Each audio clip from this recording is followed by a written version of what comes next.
Bagamat kwenestyon ng Kamara ang pagtuturo ng Comprehensive Sexuality Education o CSE sa mga batang estudyante, ay nadepensahan naman ito ng DepEd na ipagpatuloy, kaya marapat lamang na hubugin palalo ang kakayahang magturo ng buong puwersa ng kaguruhan. Kaya, dito sa STO La Union ay isinagawa na kahapon, August 13, 2025, ang unang araw ng pagsasanay ng mga guro sa pangunguna ng napakaaktibong program owner nito na si Dr. Mario Panetta, isang education program supervisor na kilalang-kilala na sa kanyang pagiging aktibo sa naturang programa. Ang pagsasanay ay pinamagatang Capacity Building on Comprehensive Sexuality Education for Proficient Teachers na isang PRC accredited training na may makukuhang CPD units ang bawat participants sa kanilang pagtatapos.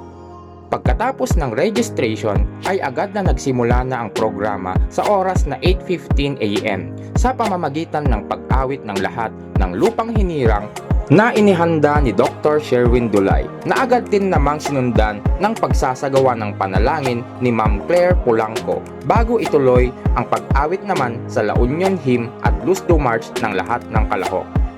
Dumalo at nagbigay ng pambungad na mensahe si Dr. German E. Flora, ang hepe sa pagpapatupad ng curriculum dito sa SDO La Union, na ipinagmalaki ang kahusayan ni Dr. Panetta sa pagsasagawa ng training na ito sa CSE, maging ang mga kinuha nitong mga dekalibreng mga tagapagsalita at tagapagdaloy sa programa. Samantala, pinangunahan naman ni Ginang Pauline Rimando, isang education program specialist, ang presentasyon ng mga kalahok sa bawat distrito at cluster sa pamamagitan ng pagbigkas sa mga tagline sa kani-kanilang mga bayan. At pagkatapos ay ipinahayag niya ang mga dapat sunding alituntunin upang dumaloy ang programa ng walang aberya.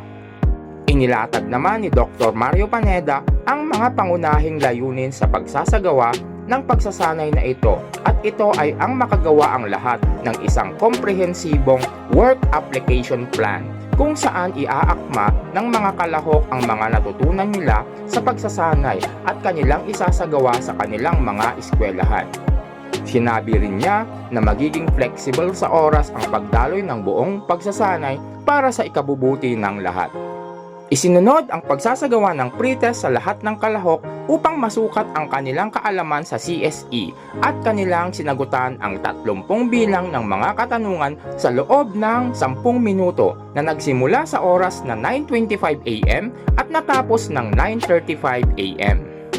Bago simulan ang unang paksang tatalakayin, ay binigyan muna ang lahat ng mainit-init pang arroz caldo bilang merienda. Pinangunahan naman ni Ma'am Claire Polanco, isang Principal 4 sa bayan ng Nagilian, ang lecture sa unang paksa na may pamagat na Understanding CSE sa pamamagitan ng paghahati-hati sa lahat ng mga kalahok sa 8 grupo, at ang bawat isa ay pumili ng kanilang kakaibang pangalan. Naging aktibo ang talakayan dahil sa nagbigay si Ma'am Polanco ng 10 puntos sa bawat miyembro ng grupo na nakakasagot o nakikibahagi sa paksang kanyang tinatalakay, na para bang nagpapaligsahan ang isa't isa sapagkat naiipon ang kanilang puntos, at nang matapos ang programa sa umaga sa oras na 11:45 AM ay nanguna ang Group 2, ang Team Trust, sa kabuuang puntos. Bilang premyo sa pangunguna ay sila ang nanguna sa pila para sa isang napakasarap na tanghalian. Nagsimula ng maaga ang talakayan sa hapon sa pangunguna ni Sir Arthur Padilla ng Rosario Integrated School sa paksang may pamagat na My Body Belongs to Me, kung saan maraming gawain ang kanyang ipinagawa tulad ng bingo kaday at alpabeto ng mga body parts. At para sa huling paksa sa day 1 ng seminar na may pamagat na Understanding Teens ay si Dr. Marilyn Islabra naman ang bumanat, at kagaya ni Ma'am Polanco kaninang umaga ay nagbigay din siya ng mga puntos sa mga aktibong nakikibahagi sa kanyang talakayan na naging dahilan kaya nakahabol na ang iba pang mga grupo na nahuhuli sa puntos kaninang umaga. Nagbigay din siya ng pabaong gawain sa lahat ng kalahok na kanilang sasagutan sa bahay at kanilang isusumite kinabukasan. Hamburger at fries nga pala ang nagsilbing merienda ng mga kalahok ngayong hapon, at natapos sa isang panalangin ang programa na ang nagsilbing pangunahing tagapagdaloy ay si Dr. Natalie Estabillo ng President Elpidio Quirino National High School. Umuwing masaya at puno ng kaalaman ang bawat isa na ang hinahangad ay matuto pa sa mga susunod na 2 araw. Anong leksyon ang matututunan natin dito? Ang pagdalo sa mga seminar ay isang paraan upang mas lalo pang mahasa ang ating mga kaalaman, lalo na sa pagtuturo sa mga bata na sang-ayon sa kasabihang, "You cannot teach what you do not have."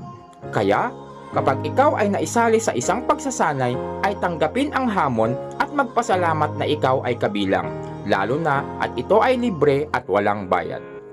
Ako nga pala si Teacher Ferds, isang teacher na biker. Hanggang sa muli, sayonara, syokran.